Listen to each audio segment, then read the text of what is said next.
So ശ്വേതാജി, ഞാൻ നേരത്തെ പറഞ്ഞ പോലെ നമ്മുടെ അടുത്ത റൗണ്ട് എന്ന് പറയുന്നത് സിറ്റിസൺ ജേർണലിസം ആണ്. കുറച്ച് ഗൗരവമുള്ളൊരു സെഗ്മെന്റ് തന്നെയാണ്. അപ്പൊ പാർവതി ചേച്ചിയുടെ കയ്യിലാണ് നമ്മുടെ ഈ അമ്മമാരുടെ ഒരു ജീവിതം എന്ന് പറയുന്നത്. ശ്വേതാജി ആസ് യൂഷ്വൽ നിങ്ങൾക്ക് നിങ്ങളുടെ ഹിസ്റ്റോറിക്കൽ റൗണ്ടിന്റെ മാർക്സ് ഓൺ ദി സ്പോട്ട് തരും. പക്ഷേ സിറ്റിസൺ ജേർണലിസമിന് ഇവർക്ക് മാർക്ക് എന്ന് പറയുന്നത് ഹിഡൻ ആയിരിക്കും. സോ ഹിഡൻ മാർക്കും ശ്വേതാജിയുടെ മാർക്കും ഇതെല്ലാം കാൽക്കുലേറ്റ് ചെയ്തായിരിക്കും നമ്മുടെ ഇപ്രാവശ്യത്തെ സെഗ്മെന്റ്സ് ഒക്കെ മുന്നോട്ട് പോകുന്നത്. അപ്പൊ നമുക്ക് ആ സെഗ്മെന്റിലേക്ക് അടക്കാം. നമുക്ക് ഇൻവൈറ്റ് ചെയ്യാം അല്ലേ നമ്മുടെ കണ്ടസ്റ്റന്റിനെ? Yes. So let's welcome Vidya. Super അമ്മയും മകളും. സൂപ്പർ അമ്മയും മകളുംലെ സിറ്റിസൺ ജേർണലിസ്റ്റ് ആവാനിരിക്കുന്ന അല്ലെ ആ സെഗ്മെന്റിലേക്ക് സ്വാഗതം വിദ്യ. ഓസ്ട്രേലിയയിലാണ് അല്ലേ? ഓസ്ട്രേലിയ എവിടെ? മെൽബണിലാണ്. ഇന്ന് ഇങ്ങനെ ഒരു സെഗ്മെന്റ് തന്നപ്പോൾ ഏതൊക്കെ കഥകളിലൂടെയാണ് അല്ലെ എന്ത് ചെയ്യണമെന്നാണ് ആലോചന വന്നത്? ഏതൊക്കെ ടോപ്പിക്സിലൂടെയാണ് മനസ്സ് കടന്നു പോയത്? ഫസ്റ്റ് ഞാനിപ്പോൾ അവിടെ നിന്ന് ഇങ്ങോട്ട് വന്നപ്പോഴത്തേക്ക് എനിക്ക് ഇവിടുത്തെ റോഡ്, ട്രാഫിക്, ഡ്രൈവിങ്സ് ഓരോരുത്തരും 2 ലൈൻ ഉണ്ടെങ്കിലും അത് 4 വരി പാതയായിട്ട് യൂസ് ചെയ്ത് വണ്ടി ഓടിക്കുന്നതും അപ്പം അങ്ങനെയൊക്കെയുള്ള ഒരു ഡിഫറൻസ് എനിക്ക്. അപ്പോൾ ഞാൻ ഫസ്റ്റ് ആ ഒരു സബ്ജക്റ്റ് എടുത്താലോ എന്ന് വിചാരിച്ചു. പക്ഷെ ആ ഒരു സബ്ജക്റ്റ് എടുത്താൽ എത്രമാത്രം എനിക്ക് കൺവിൻസ് ചെയ്യാൻ പറ്റും എല്ലാവരെയും എന്ന് വിചാരിച്ചിട്ട് അത് മാറ്റി. ഇപ്പം ഞാൻ എടുത്തിരിക്കുന്ന സബ്ജക്റ്റ് സ്വിമ്മിങ്ങിൻ്റെ ആണ്.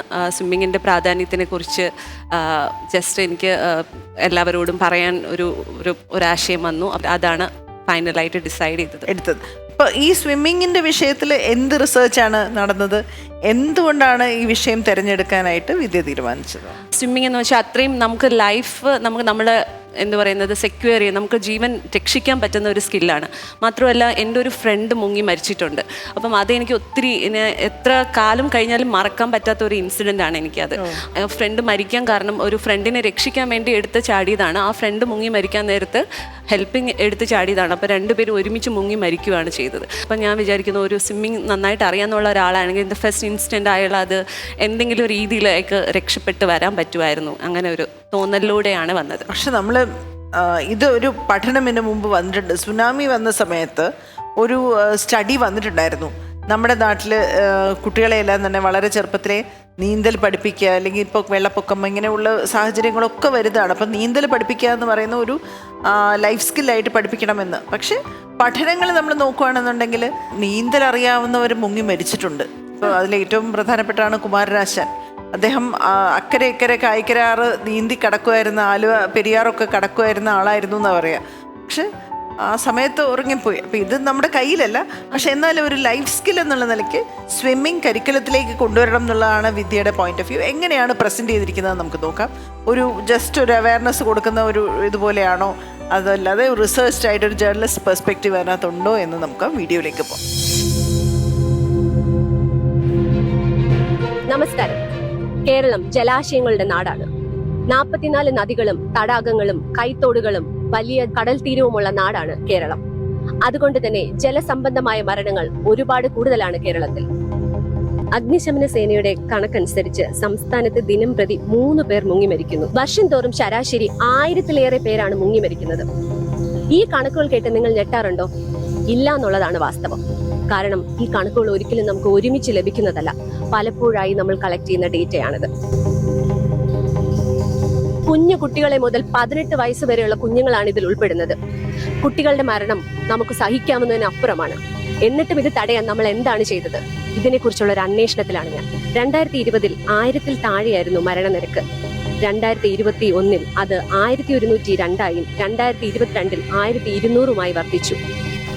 നമസ്കാരം. സ്വിമ്മിങ്ങിന്റെ ഇമ്പോർട്ടൻസിനെ കുറിച്ച് പാരന്റ്സിന് വേണ്ടി ഒരു മെസ്സേജ്. സ്വിമ്മിങ് എല്ലാവർക്കും അറിയുന്നത് പോലെ ഒരു ലൈഫ് സ്കില്ലാണ്.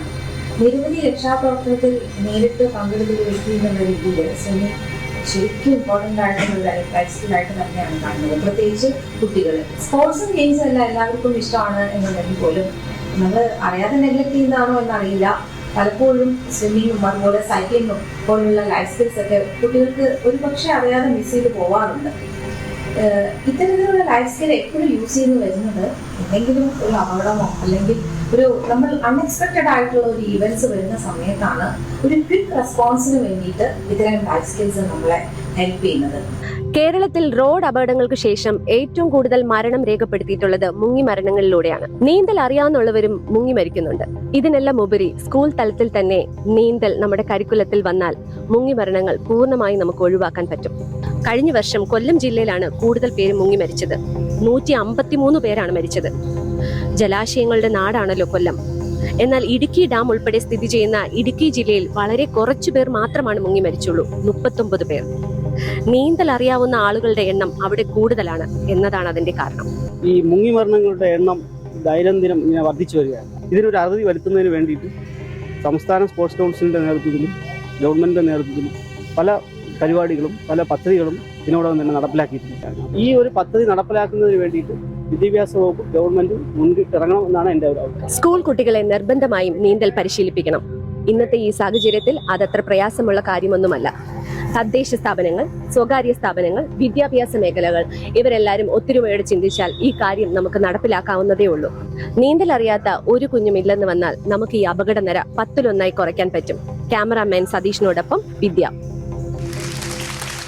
വിദ്യ നല്ലതായിട്ട് പ്രസന്റ് ചെയ്തിട്ടുണ്ട്, നല്ല രസമുണ്ട്. വെറുതെ ഒരു ഉപദേശമായി പോകാമായിരുന്ന ഒരു ടോപ്പിക്കിനെ, അവയർനെസ് ആയിട്ട് മാത്രം പോകാമായിരുന്ന ഒരു ടോപ്പിക്കിനെ വളരെയധികം റിസർച്ച് ചെയ്ത് ഇത് റോഡ് മരണത്തിന് ശേഷം രണ്ടാമത് വെള്ളത്തിലുള്ളതാണെന്നുള്ള റിസർച്ചോടുകൂടി പ്രത്യേകം തരത്തിൽ അതിനെ പ്ലേസ് ചെയ്തു. അത് വളരെ കൃത്യമായിട്ടുള്ള എവിഡൻസോട് കൂടിയാണ്, അതിനെ കൺവിൻസിങ് ആയിട്ടാണ് വിദ്യ പ്രസന്റ് ചെയ്തത്. അതിന് തന്നെ ഫസ്റ്റ് ഒരു കൈ തരാം.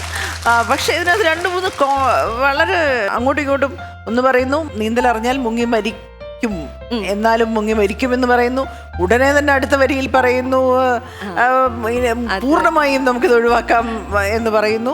അങ്ങനെ കോൺഫ്ലിക്റ്റിംഗ് ആയിട്ട് 2-3 സെന്റൻസ് കേട്ടോ, ഒന്ന് എക്സ്പ്ലെയിൻ ചെയ്യാം. അത് ശരിക്കും നമ്മൾ കട്ട് ചെയ്തതാണ്. നീന്തൽ അറിയാന്നുള്ളവർ മുങ്ങി മരിക്കുന്നുണ്ട്, പക്ഷെ നമുക്ക് അതെങ്ങനെ തടയാന്ന് വെച്ചാൽ ഇങ്ങനെ ഒഴുക്കുള്ള സ്ഥലത്തും മഴവെള്ളപ്പാച്ചിലും അങ്ങനെ പിന്നെ മണൽ എടുത്തിട്ട് കുഴികൾ ഉണ്ടാവുന്ന വഴിയും ഇതാണ് അപകടങ്ങൾ കൂടുതൽ ഉണ്ടാവുന്നത്. നീന്തൽ അറിയാന്നുള്ളവർ മുങ്ങി മരിക്കുന്നത്. അപ്പോൾ നമുക്ക് ആ സേഫ്റ്റി സയൻസും ശരിക്കും അത് എടുത്തിട്ടുണ്ടായിരുന്നു. ഇൻക്ലൂഡ് ചെയ്യാൻ ഇതിനകത്ത് പറ്റാത്തതുകൊണ്ടാണ് അതിനകത്ത് ഇൻക്ലൂഡ് ചെയ്യാൻ പറ്റും. പക്ഷെ അത് ഭയങ്കര റെലവെന്റ് ആയിട്ടുള്ള ഒരു പോയിന്റ് ആയിരുന്നു. എത്ര നീന്തൽ അറിയാവുന്നതാണെങ്കിലും ഇങ്ങനെയുള്ള അപകട സ്ഥലങ്ങളിൽ അപകടം സയൻസ് വെക്കുകയും അത് ഗവൺമെന്റിന്റെ ഭാഗത്തുനിന്ന് ഒന്ന് ഇംപ്ലിമെന്റ് ചെയ്യുക എന്നുള്ളൊരു പോയിന്റ് അതിനകത്ത് വരേണ്ടതായിരുന്നു. ഏതായാലും അതും റിസർച്ച്ഡ് ആയിരുന്നു, അതും കൃത്യമായി ഒരു ഉത്തരം തരാൻ കഴിഞ്ഞു എന്ന് പറഞ്ഞാൽ വളരെയധികം നല്ലൊരു ആലോചനയാണ് വിദ്യ തിരിച്ച് നമ്മളിലേക്ക് കൊണ്ടുവന്നത്. അപ്പം ഞാനൊരു മാർക്കിടാം അല്ലേ?